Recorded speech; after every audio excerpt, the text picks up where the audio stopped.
Firewood was once life itself, and in the frozen heart of Russia, people discovered a way to make it last 3 times longer, without electricity, without steel radiators, without wasting a single spark. This wasn't luck, it was design, and modern heating still hasn't caught up. This is the story of the Russian stove. A brick giant that turned fire into stored warmth, time into comfort, and scarcity into survival. And once you understand how it worked, you'll never look at a fireplace the same way again. Russia didn't invent clever heating because it was fashionable. It did it because winter demanded it. For centuries, vast regions faced months of sub-zero temperatures, limited forests in some areas, and long distances between settlements. Firewood was precious. Gathering it took time, energy, and risk. Burning wood quickly wasn't an option. You needed heat that lasted through the night, through storms, through days when no one could go outside. The Russian stove was the answer. Not a fireplace, not a campfire indoors. A heat engine built from brick, clay, and experience passed down through generations. This stove wasn't designed to look impressive. It was designed to keep people alive. What made the Russian stove different? At first glance, the Russian stove looks massive and slow. Thick walls, a large body, a firebox that seems almost too enclosed. But this is where the genius hides. Unlike open hearths that send heat straight up the chimney, the Russian stove trapped it. The fire burned hot and fast, usually once or twice a day. But the heat didn't escape. Instead, it was forced through a long, winding internal maze of brick channels. As the hot gases travelled through these passages, they gave up their energy to the masonry. By the time the smoke finally exited the chimney, most of the heat had already been absorbed. What remained was a giant thermal battery sitting in the middle of the home. Here's the part that still amazes engineers. A properly built Russian stove could stay warm for 12 to 24 hours after the fire went out. Some stayed warm even longer. That meant a household didn't need to constantly feed it wood. One intense burn did the work of many smaller fires. This wasn't just efficient, it was transformative. Less wood cut, less time spent hauling logs, less smoke indoors, less risk of fire, and far more consistent warmth. The stove radiated heat slowly and evenly, not in bursts. No cold mornings, no freezing corners of the room. The bricks released warmth hour by hour, like the earth itself. This is why people said it tripled firewood life. Not because the wood burned differently, but because none of its energy was wasted. The Russian stove wasn't just a heater. It was the centre of the home. Built large enough to lie on, its top surface stayed warm all day. In winter, people slept on it. Children played on it.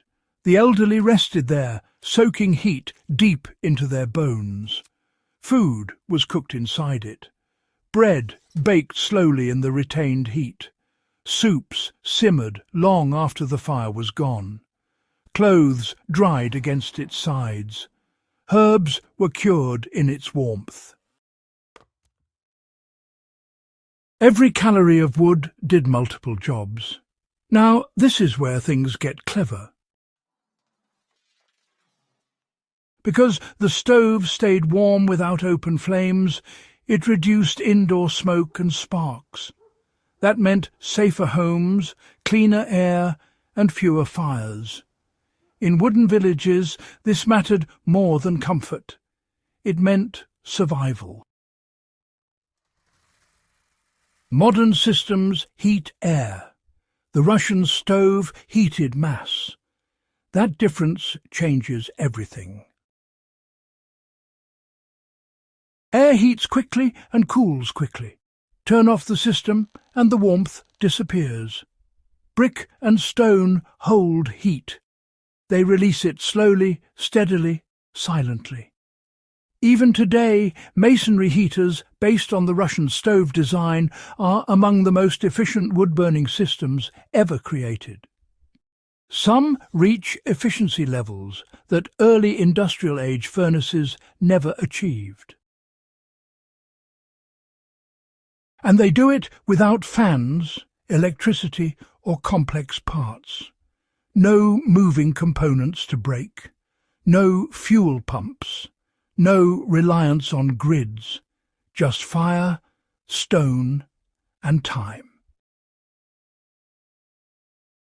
The hidden survival advantage, in pre-modern life, resilience mattered more than speed. If a storm blocked access to wood for days, the stove bought time. If illness kept someone from chopping logs, the stored heat carried the household through. Even ashes were reused. Fine ash insulated walls. Coarser ash cleaned cookware. Nothing went to waste. The stove trained people to think long-term. You burn once, you plan ahead, you respect fuel. That mindset is why this technology lasted for centuries with very little change. It didn't need improvement.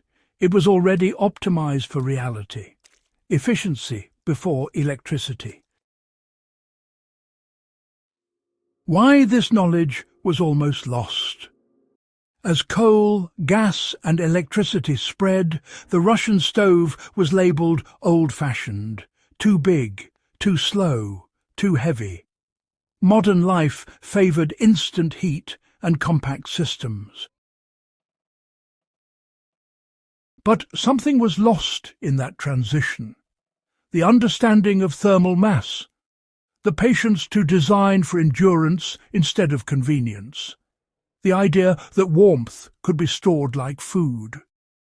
Only recently have builders and historians started looking back, not out of nostalgia, but out of respect. Because, in a world facing energy uncertainty, these old solutions suddenly look very modern. What the Russian stove teaches us today. This isn't about going backward, it's about remembering what worked. The Russian stove proves that efficiency doesn't require complexity, that durability can outperform speed, and that smart design, it can stretch limited resources further than brute force ever could. For pre-modern societies, this stove wasn't a luxury. It was infrastructure.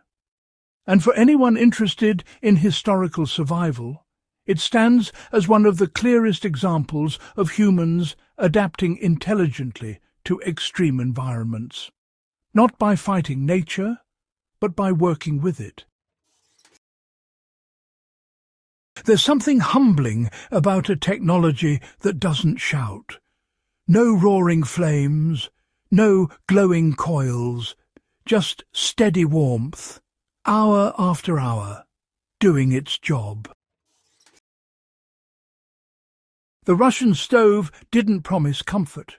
It delivered it, and it did so using principles we're only now fully appreciating again. That's the real lesson here. Sometimes the smartest solutions are already behind us, waiting to be remembered. If stories like this fascinate you, real solutions from before modern technology, Make sure you subscribe to Before Modern Times. Like the video if you learned something new. Share it with someone who loves history or survival skills.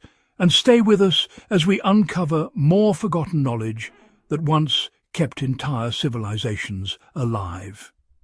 Because the past isn't done teaching us yet.